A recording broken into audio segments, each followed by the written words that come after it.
Voici à quoi pourrait ressembler Moscou dans quelques mois. Un vaste chantier de démolition.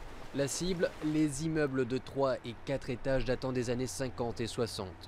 La ville souhaite en raser plus de 4500 et reloger des centaines de milliers de moscovites dans des logements modernes. Député du parti au pouvoir, Piotr Tolstoï est l'un des rédacteurs du projet de loi qui vise à autoriser ce chantier extraordinaire. C'est un pas historique. Il n'y a pas eu de telles modifications à grande échelle à Moscou depuis probablement les années 50.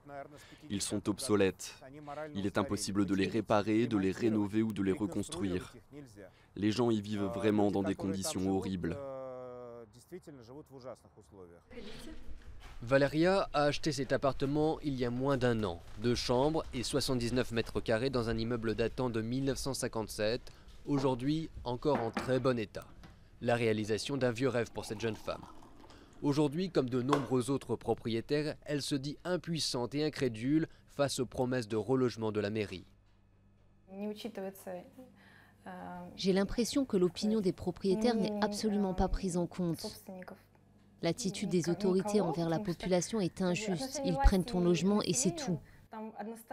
Tu n'as droit à rien.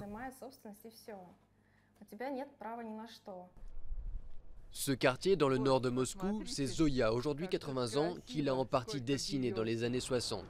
À l'époque, l'objectif était d'offrir un logement individuel à de nombreux moscovites vivant dans des appartements communautaires sans aucune intimité.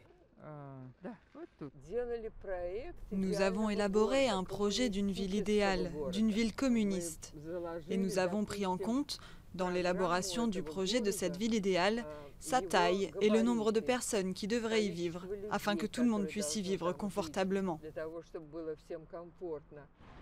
Aujourd'hui, la mairie prévoit la construction de 35 millions de mètres carrés de nouveaux logements, la plupart dans des grands ensembles dépassant très largement les 4 étages.